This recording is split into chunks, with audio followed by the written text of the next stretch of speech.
Hello friends, మీ అందరికీ కూడా శుభం జరగాలని కోరుకుంటూ మన ప్రత్యక్ష దైవమైనటువంటి సూర్యభగవాన్ని పుట్టినరోజైన రథసప్తమి పర్వదినం శుభాకాంక్షలతో మరో కొత్త వీడియోతో మీ ముందుకు వచ్చేసిందండి మన ఛానల్.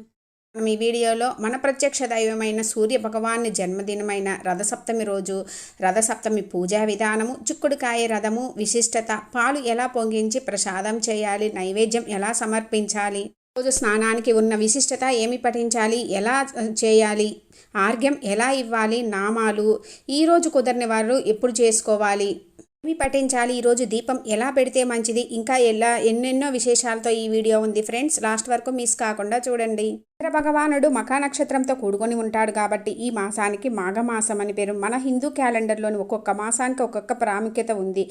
ఈ మాఘమాసం సూర్యారాధనకు ఎంతో విశేషమైనదిగా చెప్తారు. మా విష్ణు మహేశ్వర ఆరాధనకు ఎంతో అనుకూలమైనది. సూర్యభగవానుడు ఉదయం వేళలో బ్రహ్మస్వరూపంగాను, మధ్యాహ్నం మహేశ్వరునిగాను, సాయం వేళలో విష్ణు స్వరూపంగాను ఉంటూ ప్రతిదినము త్రిమూర్తి రూపంలో ప్రపంచాన్ని నడిపిస్తాడు. మాఘశుద్ధ సప్తమినే మనము సూర్యభగవాన్ని జన్మదినముగా రథసప్తమిగా చేసుకుంటాము. మనము సూర్య సప్తమి, అచలా సప్తమి, మహాసప్తమి, సప్తసప్తి సప్తమి అని, భాను సప్తమి అని ఇలా అనేక పేర్లతో జరుపుకుంటాము. రథసప్తమి ఏ రోజు వస్తుంది, తిథి ఎప్పటి నుంచి ఎప్పటి వరకు ఉంది, పూజా సమయం, ఇవన్నీ నేను డీటెయిల్డ్గా చేసిన వీడియో ఉంది ఫ్రెండ్స్. ఇంట్రెస్ట్ ఉంటే విజిట్ చేయండి. ఈరోజు సూర్యభగవానుడు 7 అశ్వాలతో కూడిన రథం ఎక్కి వస్తాడని మనకి తెలిసినదే. సూర్యభగవానుడు ఏకచక్రాధరుడు. ఆ చక్రానికి 6 ఆకులు 7 అశ్వాలు ఉంటాయి. 6 ఆకులంటే 6 ఋతువులు, 7 అశ్వాలు అంటే 7 కిరణాలు. చక్రాన్ని సంవత్సరానికి ప్రతీకగా చెబుతారు. ఆ కిరణాల వెలుగుతో సృష్టిని ప్రసరింపజేస్తారు. రోజు ఆకాశంలో నక్షత్ర కూటమి కూడా రథం ఆకారంలో ఉంటుంది. 6 ఋతువులు, అశ్వాలు, కిరణాల పేర్లు మధ్యలో చెప్తాను ఫ్రెండ్స్. ముఖ్యంగా సూర్యభగవానుడు ఆరోగ్య ప్రదాత. భూమి మీద ఉన్న మలినాలను, అనేక మలినాలను నశింపజేసి మనకు ఆరోగ్యాన్ని ప్రసాదిస్తాడు. ఈరోజు సూర్యభగవాన్ని పూజిస్తే ఆయుర ఆరోగ్యాలతో పాటు వంశం కూడా వృద్ధి చెందుతుందని మన పెద్దలు చెప్తారు. ఇంట్లో పూజ ఎలా చేసుకోవాలో చూద్దాం ఫ్రెండ్స్. శ్రీ సూర్యనారాయణ మేలుకో, హరి సూర్యనారాయణ మేలుకో. చక్కగా ఈరోజు సూర్యోదయానికి మునిపే నిద్ర లేచి ఇల్లంతా శుభ్రం చేసుకోవాలండి. ఎందుకంటే మనం చేసుకునేది ప్రత్యక్ష దైవమైన సూర్య భగవాని జన్మదినం కాబట్టి చక్కగా మనం ఆ సూర్య భగవాను ఉదయించే టయానికి చేసుకుంటే మంచిదండి. మనము ఏ పూజలు, ఏ వ్రతాలు ఏమి చేసినా కూడా ఫొటోస్ అని, విగ్రహాలని పెట్టుకొని చేస్తాము. కానీ ప్రత్యక్షంగా దేవుణ్ణి చూస్తూ మనం చేసుకునే పండగే, మనకు ఆరోగ్యాన్ని ప్రసాదించే స్వామి పండగే మనకి రథసప్తమి. చక్కగా ఇంటి ముందు ఈరోజు రథం ముగ్గు వేసుకొని చక్కగా గడపకి పసుపు కుంకుమలతోటి అలంకరించుకోవాలి. గడపకి పసుపు కుంకుమలతోటి ఆ రథం ముగ్గు బాగా మంచి మంచి కలర్స్ తోటి అలంకరించుకోవాలి. రథసప్తమి రోజు సప్తమి స్నానానికి ఎంతో విశిష్టత ఉన్నది.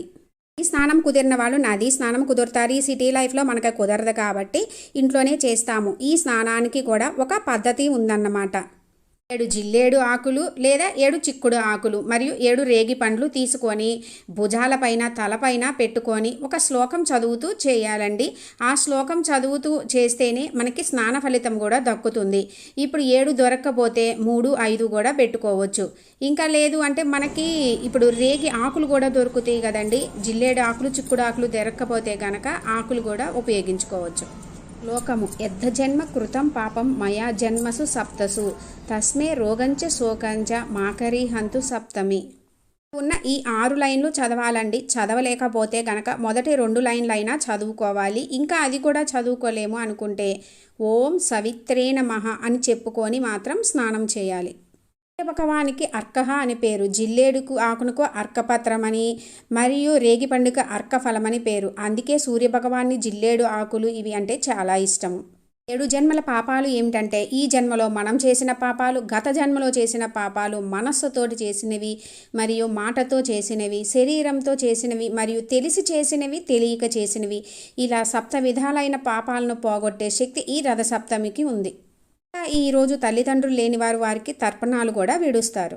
ఇప్పుడు పాలు ఎలా పొంగించాలో చూద్దాము ఫ్రెండ్స్. మామూలుగా మనము సంక్రాంతి పండగకి ముగ్గులో పెట్టిన గొబ్బెమ్మలు ఎండి పిడకలు అవుతాయి కదండి, అవి తెచ్చి సూర్యకిరణాలు పడే దగ్గర లేదా తులసి కోట దగ్గర బయట మనము అమర్చుకొని పాలు పొంగిస్తారు. అలా కుదరని వాళ్ళు మనకి ఇప్పుడు పూజా స్టోర్స్లో కూడా పిడకలు దొరుకుతాయి అండి. ఆ పిడకలు తీసుకొచ్చుకొని ఈ విధంగా ముందుగా మనం స్టవ్ అంతా క్లీన్ చేసుకొని అక్కడ అష్టదళ పద్మం వేసుకొని పసుపు కుంకుమలతో అలంకరించుకొని స్టవ్ కూడా మనం చక్కగా పసుపు కుంకుమలతోటి పెట్టుకొని అప్పుడు పిడకల్ని ఈ విధంగా పెట్టుకొని స్వామివారికి రాగి ఇత్తడి అంటే ఇష్టము, అందుకని ఇట్లా ఈ విధంగా ఇత్తడిది గిన్నె తీసుకొని చక్కగా పసుపు కుంకుమలతోటి అలంకరించుకోవాలి.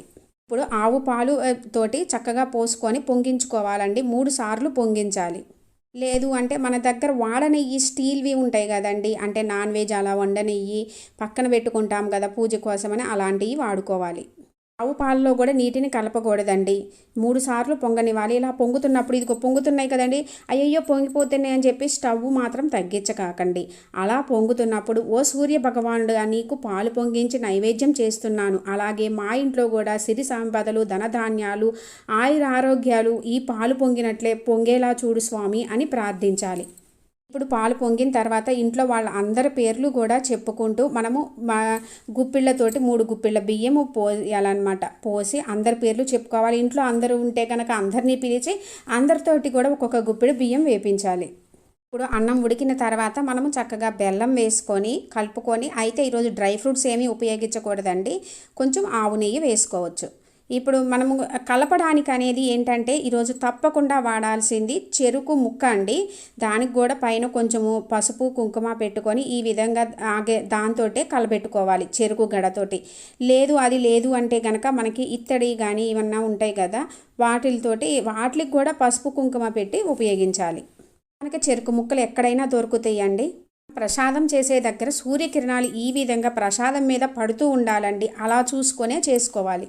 ఈ విధంగా ప్రసాదం పైన సూర్యకిరణాలు పడటం వల్ల రోగ నిరోధక శక్తి పెరుగుతుంది. గడతో ఈ విధంగా కలిపి చేయడం వలన మనకి పళ్ళు దవడలు కూడా గట్టిపడతాయి, మరియు ఆ ప్రసాదం యొక్క టేస్ట్ కూడా చాలా బాగుంటుంది. ప్రసాదం చేసి పక్కన పెట్టుకొని ఇప్పుడు చిక్కుడుకాయ రథం ఈ విధంగా తయారు చేసుకోవాలి. చిక్కుడుకాయ రథం ఎలా చేసుకోవాలి అనేది నేను చేసిన వీడియో ఉంది ఫ్రెండ్స్, ఇంట్రెస్ట్ ఉంటే విజిట్ చేయండి, చాలా క్లియర్గా చేశాను. ప్లేట్ పైన మనం అష్టదళ పద్మ ముగ్గు వేసుకొని చక్కగా 7 జిల్లేడు ఆకులతోటి రథం పెట్టుకొని 7 రేగి పండ్లు పువ్వులతోటి అలంకరించుకోవాలి. మధ్యలో మనము ఏదైనా ఇత్తడిది కానీ రాగిది కానీ ప్లేట్ పెట్టుకొని అందులో సూర్య భగవానుడిగా భావించి రూపాయి కాయిన్కి మనము గంధము బొట్టు పెట్టుకోవాలి. సత్యనారాయణ స్వామి వారి చిన్న విగ్రహం ఉన్నా పెట్టుకోవచ్చు, లేదా సూర్య భగవానుది ఉన్నా పెట్టుకోవచ్చు. విధంగా చుక్కుడు ఆకులతోటి ఎర్రటి పువ్వులతోటి అలంకరించుకోవాలి. ఈరోజు ఆవునేతితో దీపారాధన శ్రేష్టము. ఎర్రటి పువ్వులు, ఎర్రటి అక్షింతలు, ఆ ఎర్రటి అక్షింతలు కూడా మనకి ఎర్రటి చందనం దొరుకుతుంది, దాంతో కలుపుకోవాలి. కాకుండా మనం ఈరోజు చుక్కుడుకాయ రథం చేసి పెట్టుకోవాలి. ఎందుకంటే స్వామివారిది 7 అశ్వాలు లెక్క కాబట్టి మనం 7 చుక్కుడు ఆకులతోటి ఈ విధంగా చేసుకోవాలి. అయితే ఓన్లీ రథం చేసి పెట్టినట్టు కాకోకుండా మనము ఇలానే ఎందుకు చేసుకోవాలి అని నేను చాలా డీటెయిల్గా చెప్పాను, ఆ వీడియోలో చూడండి. మనం పూజ ఎక్కడ చేయాలి అనుకుంటున్నామో అక్కడ, అంటే సూర్యకిరణాలు పడే దగ్గరే చేయాలండి. ప్రత్యక్షంగా దేవుడు కనిపించాలి కాబట్టి ఆ సూర్యకిరణాలు పడే మనము పెట్టి ప్రసాదం కానీ అవన్నీ ఆ స్వామివారే ప్రత్యక్షంగా స్వీకరిస్తారు. ఆ ప్రసాదం తినటం వల్ల మనకి ఆయురారోగ్యాలు కూడా కలుగుతాయి. చక్కగా పీట వేసుకొని అష్టదళ పద్మం ముగ్గు వేసుకొని ఆ తులసి కోటని చక్కగా పసుపు కుంకుమలతోటి అలంకరించుకొని పెట్టుకోవాలి. మీ దగ్గర ఇంట్లో ఏమన్నా సూర్య భగవాన్ని ఫోటోలు విగ్రహాలు ఏమన్నా ఉన్నా కూడా పెట్టుకోవచ్చు. లేదు తులసి కోట కూడా లేదు, ఇట్లా సూర్య భగవాన్ విగ్రహం లేకపోయినా కూడానండి సూర్యకిరణాలు పడే దగ్గర మనము చక్కగా మనము చేసుకున్నటువంటి రథం పెట్టుకొని, అంటే రథం ముగ్గు వేసుకొని రథం పెట్టుకొని ప్రసాదం సమర్పించి చేసుకోవచ్చు. స్వామివారివి 7 అశ్వాల పేర్లు గాయత్రి, బృహతి, ఉష్ణిక్, జగతి, త్రిష్ణుప్, అనుష్టుప్, పంక్తి. ఇవి 7 అశ్వాల పేర్లు. ఋతువులంటే మనకు తెలిసినవే: వసంత ఋతువు, గ్రీష్మ ఋతువు, వర్ష ఋతువు, శరత్ ఋతువు, హేమంత ఋతువు, శిశిర ఋతువు. 7 కిరణాల పేర్లు సుషుమ్నం, హరికేశు, విశ్వకర్మ, విశ్వవ్యజ, సంపద్వసు, అర్వాదము, స్వరాడ్వసు. సూర్యభగవాన్ని 6 చక్రానికి ఉన్న ఆకులు, అశ్వాలు మరియు 7 కిరణాల పేర్లు.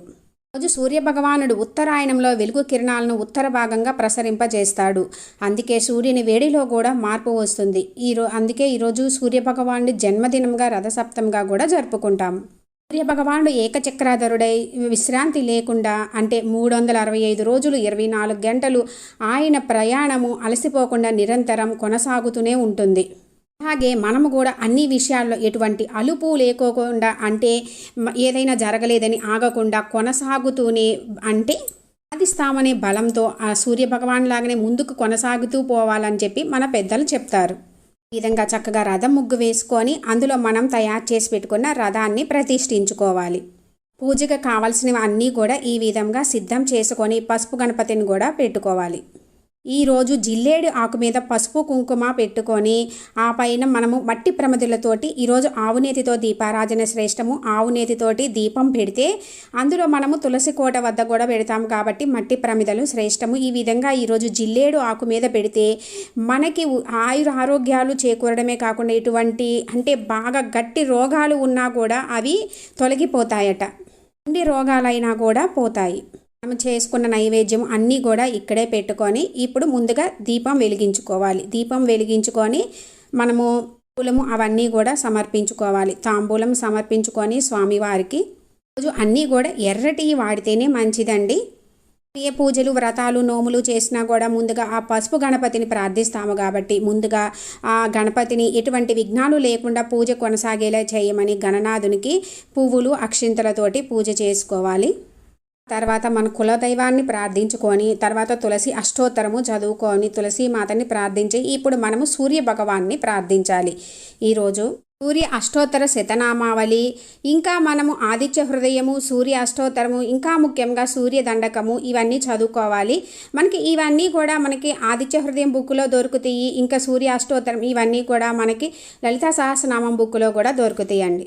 ఎర్రటి పువ్వులు ఎర్రటి అక్షింతలతోటి మనము ఇవన్నీ చదువుకుంటా చేసుకోవాలి. రోజు ఆదిత్య హృదయము పఠిస్తే మనకి ఆయురారోగ్యాలు కలుగుతాయి. మనకి ఇప్పుడున్న ప్రజెంట్ కరోనా సిచ్యుయేషన్లో అయితే అందరికీ ఎండ తప్పకుండా తగలాలి. ఇళ్లలోనే ఉండి మనకి ఎండ కూడా తగలటం లేదు. అందుకని ప్రతి నిత్యము కూడా ఆ కిరణాలు పడే దగ్గర 5 నిమిషాలు ఉన్నా కూడా మనకి ఆరోగ్యం చేకూరుతుంది. డి విటమిన్ పుష్కలంగా లభిస్తుంది. ఈ పూజ అనేది సూర్యకిరణాలు ఉన్నప్పుడు అందులో పొద్దున పూట మాత్రం చేసుకుంటే చాలా మంచిది. ఎందుకంటే ఎండలో కూడా ఎక్కువసేపు కూర్చోలేము. ఎందుకంటే ఎండ పెరిగే కొద్దీ కూడా ఆ కిరణాల ప్రభావం మనకి బాగా తీక్షణంగా ఉంటుంది కాబట్టి సూర్యకిరణాలు పడే దగ్గర ఈ విధంగా కిరణాలు పడే దగ్గరనే చేసుకోవాలండి. ఈ బాల్కనీలో కానీ మేడ మీద కానీ కిరణాలు ఎక్కడ పడతాయో అక్కడ చూసి చేసుకోవచ్చు. ఒకవేళ తులసి కోట లేకపోయినా కూడా మీరు మిగిలినవన్నీ చేసుకోవచ్చు. రథానికి కూడా పూజ చేయాలండి. రథానికి కూడా అక్షింతలు పూలు సమర్పించుకోవాలి. మనము ధూపదీప నైవేద్యాలు అన్నీ కూడా రథానికి కూడా మనం చేసుకొని చుక్కుడు రథానికి కూడా సమర్పించుకోవాలి. ఇప్పుడు 7 చుక్కుడు ఆకులు తీసుకొని మనం చేసుకున్నటువంటి పరమాన్నం నైవేద్యాన్ని చెరుకు గడతోటి పెట్టాలండి. ఆకుల మీద చెరుకు గడ దొరకని వాళ్ళు చక్కగా మనం ఇంట్లో ఏదైనా మంచి గెరిటె తీసుకొని పెట్టుకోవచ్చు. ఇప్పుడు పెట్టిన నైవేద్యాలు 7 కూడా తులసి అమ్మవారికి గణపతికి అగ్నిదేవునికి సూర్య భగవానికి ఇలా సమర్పిస్తాము. చిక్కుడు ఆకులు దొరకని వాళ్ళు రేగి ఆకులు లేదా తమలపాకులు అందరికీ దొరుకుతాయి కదండి, అలా కూడా తీసుకోవచ్చు. దొరుకుతుంటాయి ఎక్కడ పడితే అక్కడ రేగి చెట్లు ఉంటుంటాయి, అవి అయినా పెట్టవచ్చు. ఆకులన్నీ కూడా శుభ్రంగా క్లీన్ చేసుకొని పెట్టుకోవాలి. ఈ విధంగా చుక్కుడు ఆకులో పెట్టిన ప్రసాదాన్ని స్వీకరించడం అంటే కిరణాలు కూడా పడతాయి కదండి. ఈరోజు ఆ కిరణాల ప్రభావంతో మనకు ఉన్న నరాలు కీళ్ళ నొప్పులు హృదయ రోగాలు అన్నీ తగ్గిపోతాయి. రోగ నిరోధక శక్తి పెరుగుతుంది. ఈ చిక్కుడు ఆకుల్లో ఉండే శక్తి జీర్ణమండల వ్యవస్థను బలోపేతం చేస్తుంది. స్వామివారికి రేగి పళ్ళు మరియు ఇంకా మనకి చెరుకు ముక్కలు ఇవన్నీ కూడా నైవేద్యంగా సమర్పించుకోవచ్చు. ఎర్రటి ఏమన్నా ఫ్రూట్స్ కూడా పెట్టుకోవచ్చు. ఈ విధంగా ధూపదీప నైవేద్యాలు సమర్పించుకున్న తర్వాత మనము కొబ్బరికాయ కొట్టుకొని హారతి ఇచ్చుకోవాలి. ఈ పూజ చేసుకునేటప్పుడు ఇంట్లో అందరూ కూడా ఆ కిరణాలు పడే దగ్గర కూర్చొని మనం కూడా సూర్య భగవాన్ని ప్రార్థిస్తే మనకి ఆయురారోగ్యాలు సిద్ధిస్తాయి. ప్లస్ ఈరోజు ఉన్న వేడిలో కూడా చాలా మార్పు ఉంటుందండి. ఆ కిరణాల ప్రభావం కూడా మన మీద పడితే మనకి మంచిది. సూర్య భగవానికి ఆర్ఘ్యం కూడా ఈరోజు ప్రధానము. మరియు మనము ఈ రోజు సూర్య భగవానికి 6-7 గంటల మధ్యలో ప్రతినిత్యము కూడా ఆ రాగి చెంబులో నీరు తీసుకొని ఆర్ఘ్యం చెప్తూ నీళ్లు వదిలి నమస్కరిస్తే మనకి ఆరోగ్యం చేకూరుతుంది. ఇంకా చదువుకునే పిల్లలకైతే చక్కని జ్ఞానం కూడా కలుగుతుంది. ఈ 12 నామాలు ఇప్పుడు నేను చెప్పే 12 నామాలు చదివి ఆర్ఘ్యం ఇస్తే అదృష్టము ఆరోగ్యము చేకూరుతుంది. 12 నామాలు ఓం మిత్రాయ నమః, ఓం రవయే నమః, ఓం సూర్యాయ నమః, ఓం భానువే నమః, ఓం ఖగాయ నమః, ఓం పూష్ణే నమః, హిరణ్యగర్భాయ నమః, ఓం మారీచయే నమః, ఓం ఆదిత్యాయ నమః, ఓం సవిత్రే నమః, ఓం అర్కాయ నమః, ఓం భాస్కరాయ నమః. సూర్య భగవాన్ని 12 నామములు. ఒక రాగి చెంబు తీసుకొని అందులో అక్షింతలు, ఎర్రటి కుంకుమ మరియు ఎర్రటి పువ్వు ఒకటి తీసుకొని సూర్య భగవాన్ని కనిపించేటట్లు మనము, అంటే కొంతమంది ఏమన్నా మోకాళ్ళ మీద కూర్చొని ఈ విధంగా ఆర్ఘ్యం వదులుతారు, లేదంటే నుంచొని కూడా వదులుతారు. ఈ విధంగా ఆర్ఘ్యం ఇవ్వడం వలన అద్భుత ఫలితాలు కలుగుతాయండి. సూర్యుడు శబ్దప్రియుడు, అందుకని పెద్దగా చదువుతూ నామాలు మనము ధ్వని చేస్తా చదివితే ఆ శబ్ద తరంగాలు స్వామివారికి వినిపిస్తాయి. ఈ ఆర్ఘ్యం అనేది 12 నామాలు చదువుతూ 12 సార్లు నీటిని వదులుతూ ఆర్ఘ్యం ఇస్తారు. లేదు అంటే అన్నీ కలిపి కూడా ఒకేసారి చదివి ఒకసారి ఆర్ఘ్యం కూడా ఇవ్వవచ్చట. నిత్యం కూడా సూర్య నమస్కారాలు చేస్తే ఆరోగ్యం చేకూరుతుంది. ఈ విధంగా ఈ 12 నామాలు ప్రతినిత్యం పఠించి ఆర్ఘ్యం ఇస్తే అదృష్టం కలిగి అంతా శుభం జరిగి మనకు అనుకున్నవన్నీ కూడా నెరవేరి ఆరోగ్యం చేకూరుతుందట. అంతా చేయలేకపోయినానండి, స్వామివారి ఓం భాస్కరాయ నమః, ఆదిత్యాయ నమః అనుకుంటూ ప్రతినిత్యము సూర్యునికి నమస్కరించుకున్నా కూడా మనకి ఆరోగ్యం చేకూరుతుంది. ఈ రథసప్తమి రోజు నుంచే కొత్తగా నోములు చేపట్టేవారు మొదలు పెడతారు. గౌరీ నోములని, సంవత్సరం చేసే నోములని మొదలు పెడతారు. పూజ అంతా అయిన తర్వాత బ్రాహ్మణులకు స్వయం పాకం దానం ఇస్తే మనకి పాపాలు తొలగిపోతాయి. ఇంకా మనం పూజ అయినాక 3 లేదా 5 ముత్తైదువులకి తాంబూలం ఇచ్చి, అంటే ఎర్రటి బ్లౌజు ఇవన్నీ పెట్టి కూడా తాంబూలం ఇస్తే మనం చేసుకున్న పూజకి ఫలితం కూడా రెట్టింపు కలుగుతుంది. ఇదంతా చెయ్యలేము అనుకున్నానండి, ఆ సూర్య భగవాన్ ఎదురుగా కొంచెం సేపు నుంచుకొని మనము ఏదైనా పఠించి నమస్కరించుకున్నా మనకి ఈరోజు ఆ స్వామివారి అనుగ్రహం కలుగుతుంది. ఇది ఫ్రెండ్స్ నేను చేసుకునే నాకు తెలిసిన పూజా విధానాన్ని మీతోటి షేర్ చేసుకున్నాను ఫ్రెండ్స్. ఈ రథం వేసుకునేది మరియు చుక్కుడుకాయ రథము ప్లస్ నేను చెప్పిన నామాలు ఇవన్నీ కూడా డిస్క్రిప్షన్లో ఇస్తాను ఫ్రెండ్స్. ఇంట్రెస్ట్ ఉంటే చూడండి. మన పెద్దలు పెట్టిన ఎటువంటి ఆచారాలైనా సాంప్రదాయాలు అయినా కూడా వాటి వెనక మనకి ఎన్నో ప్రయోజనాలు చేకూర్చే ఆరోగ్య రహస్యాలు ఉన్నాయి. అందువల్ల కుదిరినంత వరకు చేసుకోవడానికే మంచిది. అయినాక ఇవన్నీ కూడా తర్వాత రోజు కదిలించిన తర్వాత కాలువలో కలుపుకోవాలండి. పువ్వులు ఇవన్నీ కూడా కొంతమంది ఈ రథాన్ని బ్రాహ్మణులకు దానం ఇస్తారు. లేదు అంటే ఇవన్నీ కూడా మనము తర్వాత రోజు కాలువలో కలుపుకోవాలి, లేదంటే ఎవరైనా తొక్కని ప్రదేశంలో వేయాలి. ఒక విషయం చెప్పడం మర్చిపోయాను ఫ్రెండ్స్, ఉపవాసం ఉండాలి అనుకున్న వాళ్ళు ఉపవాసం ఉండి చేసుకుంటారు. లేదు అంటే పూజ అయ్యే వరకు ఏమీ తినకోకుండా కూడా చేసుకోవచ్చు. ఇలా రథసప్తమి రోజు కుదరని వాళ్ళు మాఘమాసంలో వచ్చే ఆదివారం రోజు చేసుకోవచ్చండి సూర్య భగవాన్ని పూజ. ఎన్ని ఆస్తిపాస్తులు ఉన్నా కూడా మనకి ఆరోగ్యం లేనిదే ఏది అనుభవించలేము. అటువంటి ఆరోగ్యప్రదాయిని అయిన ప్రత్యక్ష దైవమైన ప్రత్యక్ష భగవాన్ని జన్మదినమైన ఈ రథసప్తమి రోజు ఈ శక్తి కొలది భక్తి శ్రద్ధలతో మనస్ఫూర్తిగా మీకు తోచినంత వరకు, అంటే మీకు దొరికే వస్తువులతోటి మనస్ఫూర్తిగా చేసుకొని సూర్యభగవాన్ అనుగ్రహంతో అష్టైశ్వర్యాలు ఆయురారోగ్యాలు పొందాలని కోరుకుంటున్నాను ఫ్రెండ్స్. మీ అందరికీ కూడా రథసప్తమి శుభాకాంక్షలు ఫ్రెండ్స్. Thanks for watching.